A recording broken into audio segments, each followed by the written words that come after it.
And now for something completely different.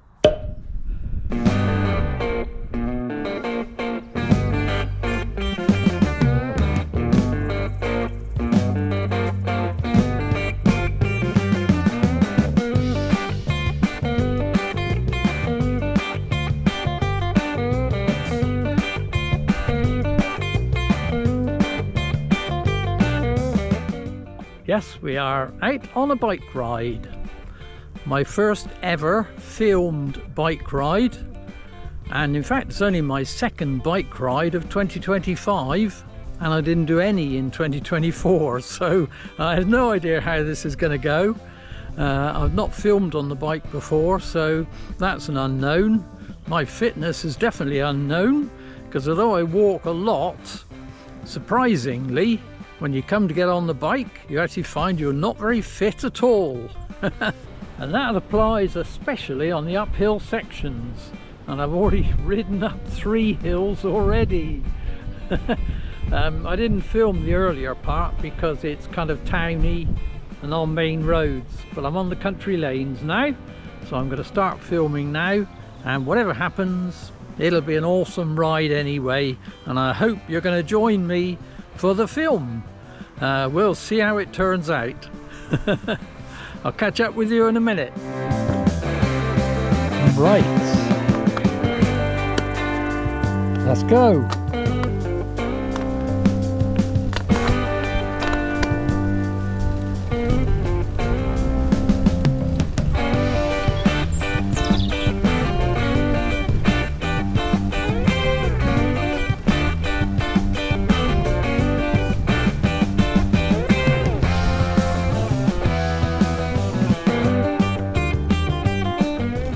I'll probably film the downhill sections, I think. It'll look like I'm going really fast then. If I film the uphill sections, you'll realise how slow I am, and you'll also hear an awful lot of heavy breathing. But it's a glorious day. Clear sunshine again. This is nearly a week's worth of sunshine we've had. It's been such a good week.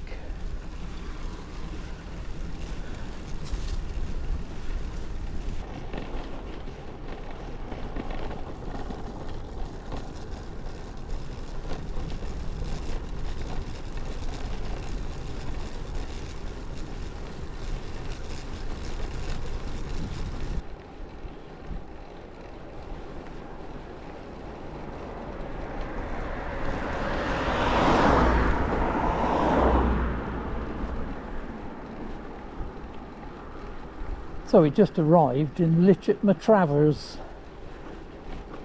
which is a village, I think, although it's probably more a town now, I think, because it's expanded quite a lot over recent years and there's more traffic already.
So if you follow me and you've been watching my previous videos, you'll know that my ancestors for many generations came from Lytchett Matravers. So part of me belongs here.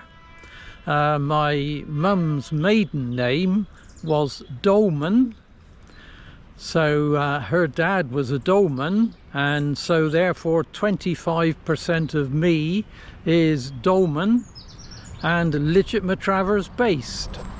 So yes, the Dolmans lived here for many generations, to the extent even that they had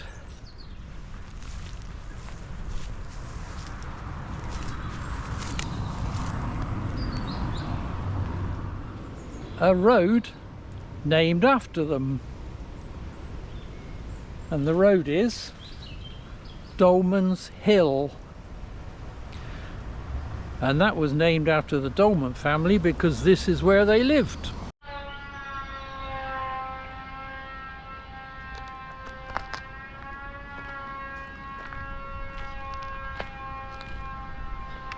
So this is Dolman's Hill.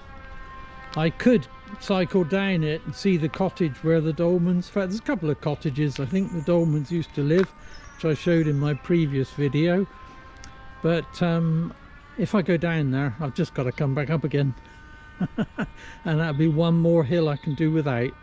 So that was just a little detour to visit the homes or home area of my ancestors. Now we'll get back on the main route. Sorry about the noise, I've no idea what's going on, but there's either a huge bumblebee over there or somebody's doing some work. Right, quick stop for some refreshments before we head down what is probably my favourite part, I think.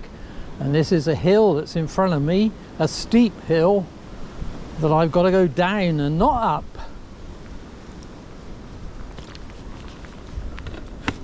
So it should be fun.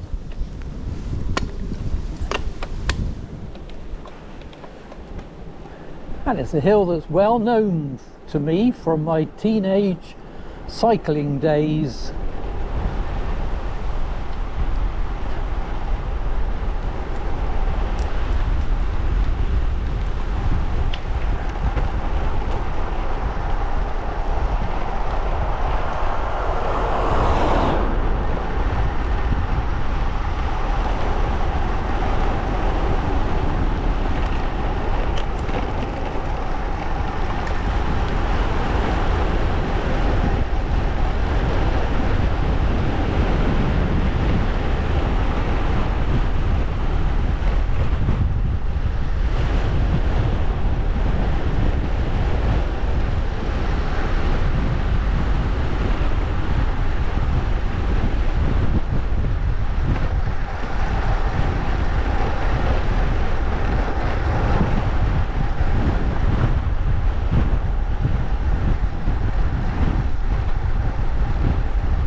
Of course, the downside to it is what goes down must come up. Now I've got to go up a hill. But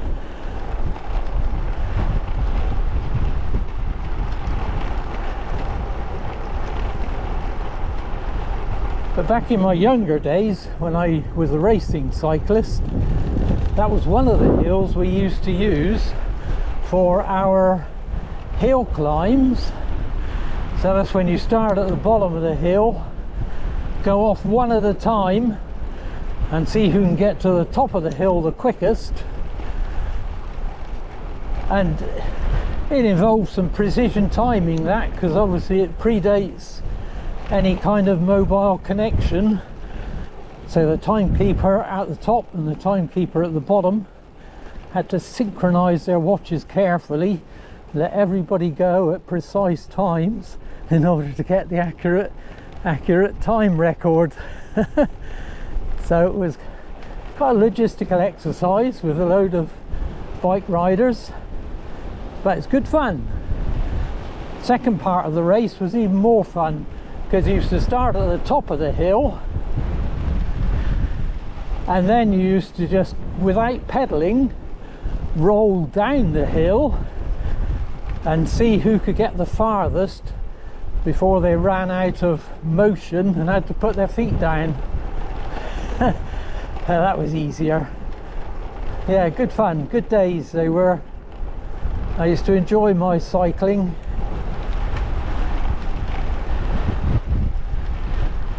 Trouble is, you have to be very dedicated and go in, week out, at least 3 times a week, training in order to keep yourself at the fitness level where you could race. So the racing was fun. It's sometimes hard work to get there and keep yourself at that level. Part of my past. Always good to revisit it by coming to Lytchett Matravers.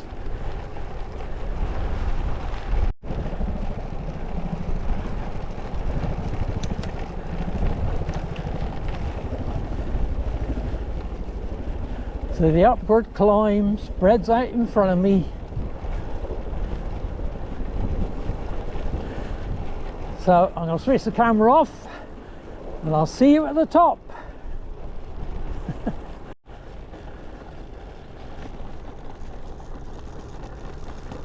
Oh, we made it to the top.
Well, that was Sturminster Marshall, the next little village on this cycle ride.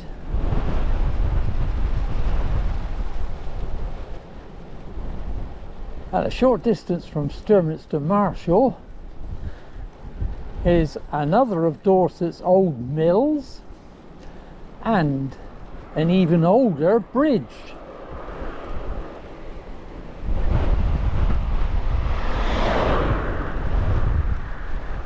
So we're heading towards White Mill, which despite its name is not white, it's red brick.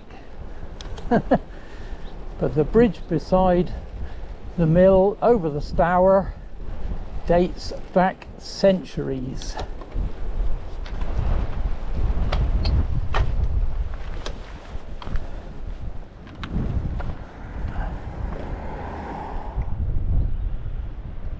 So this is the bridge Can't get a very good look at it really because I don't want to leave the bike.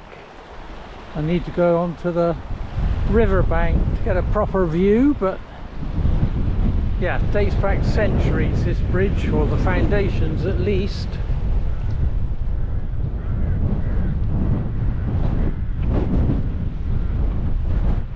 And White Mill is the red brick building across the other side on the riverbank. So that's the River Stour. And White Mill is another of those mills, like all Dorset mills it seems, that date from the 18th century, but actually go back to Doomsday in terms of mills on this site. And it's not really known why it was called White Mill. It is thought that a previous version of it was maybe wooden and was lime washed, as was often the case in those days, and that's why they called it White Mill. But yeah, as I say, this one is 18th century replacement building, and it's still got all its old wooden equipment and machinery inside, albeit it doesn't operate at all. It's actually owned by the National Trust now, so you can go in it. And as you can see, this bridge is way busier, taking way more traffic than it was ever intended to take. And it is of course a single lane bridge. Interestingly, this bridge has got cutwaters on both sides, which is quite convenient when you come to stop and film, because we have these little sanctuaries we can escape into to film.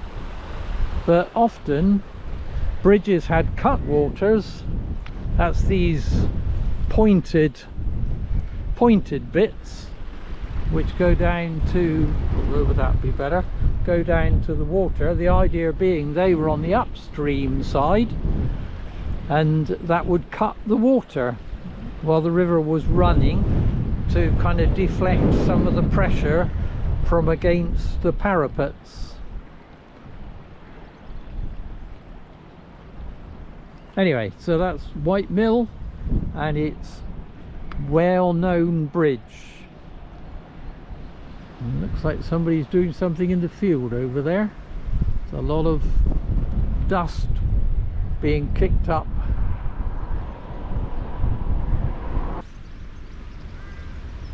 So we get a fuller view from here. It was originally water powered most of its life, but I think towards the end the later miller, I think, closed down half the mill and turned it into an engine room, and I believe it was motor driven.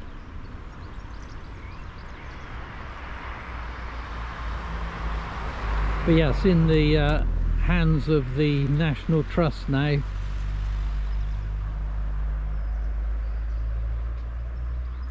Along probably with the whole of the Kingston Lacey estate.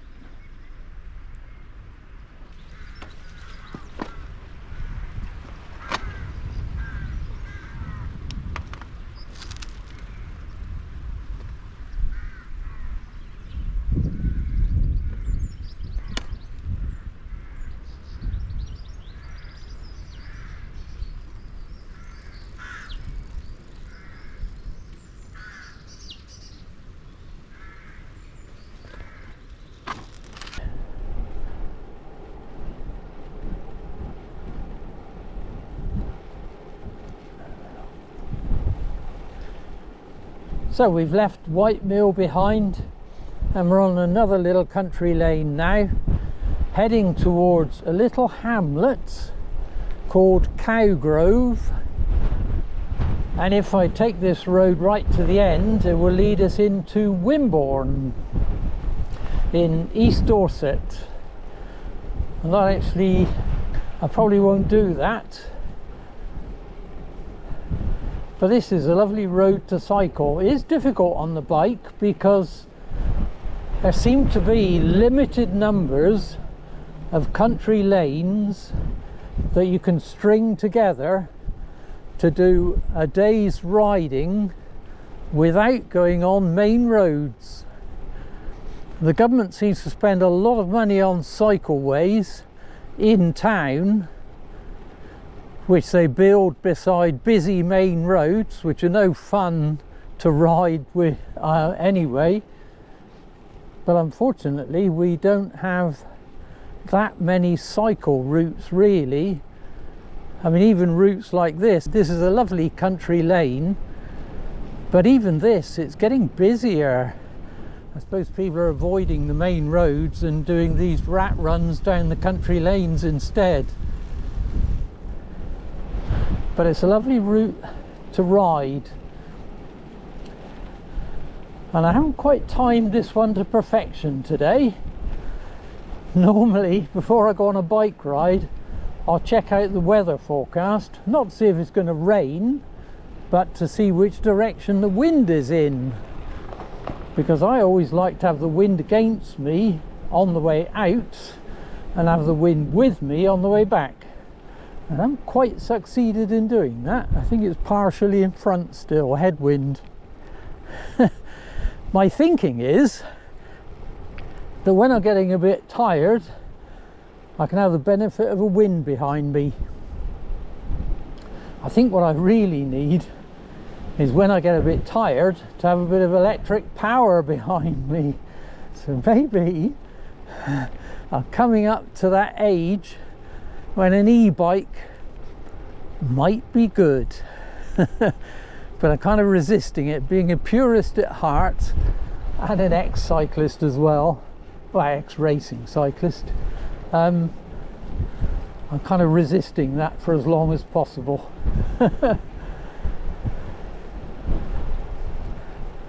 And it is great to be out on the bike on a beautiful day like this, even if there is a fair bit of breeze about.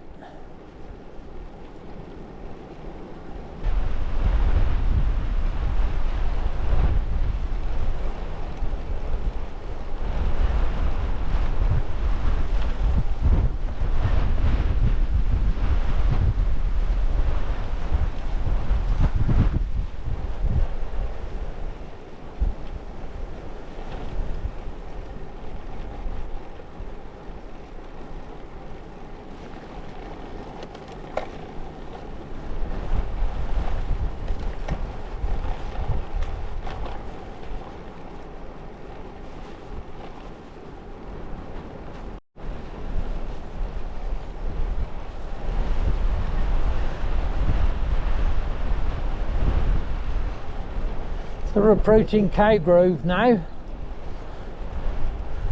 Just a cluster of a few cottages, that's all. Little hamlet. Not far from the Stour.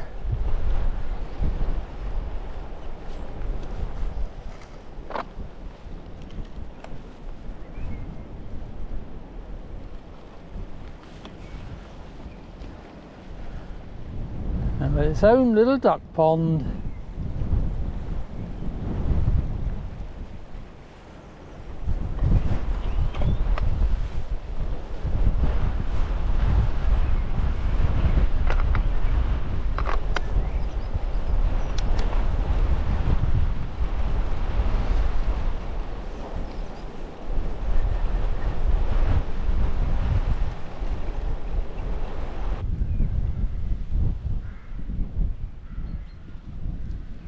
I remember this yellow coloured cottage being restored. I think it goes back to the time when the National Trust took over the whole Kingston Lacey estate, which included all sorts of cottages, Pamp Hill, probably White Mill I assume as well, and obviously Corfe Castle, Studland. And yeah, so this place was extremely run down and almost derelict. I think the yellow cottage, Tudor cottage, which they did up.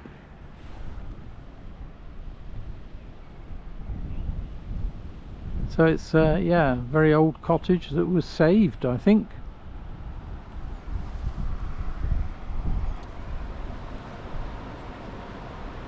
so we've reached Eye Bridge, which is a very old crossing over the River Stour. Now got a wooden footbridge,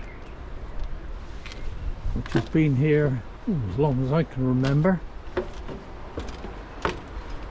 but it goes back older than that, because there's also a ford. Come out onto the bridge.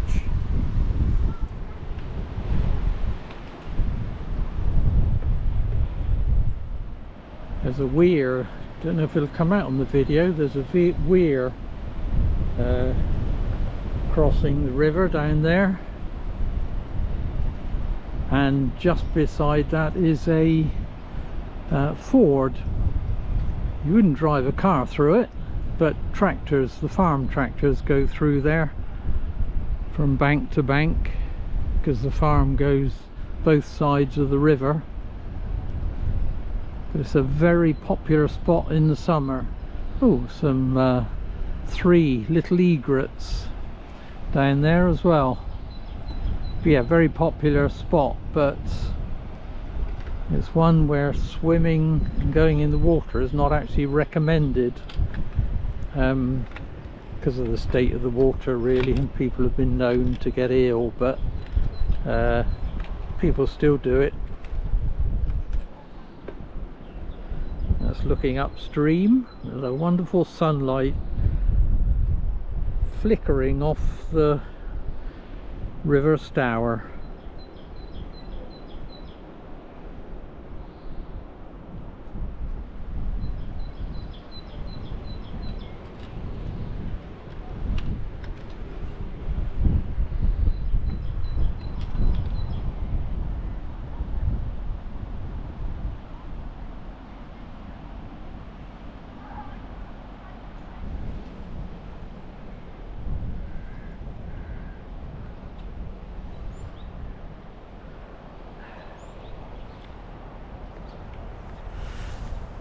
Well, I think I'm going to sign the video off now. I'm kind of only filming the country lane part of this ride. We're going to be back on main roads again for a while, in a bit, so there's no point in filming those, I don't think. I have no idea how this video is going to work out. Like I said at the beginning, it's the first time ever I've filmed a bike ride.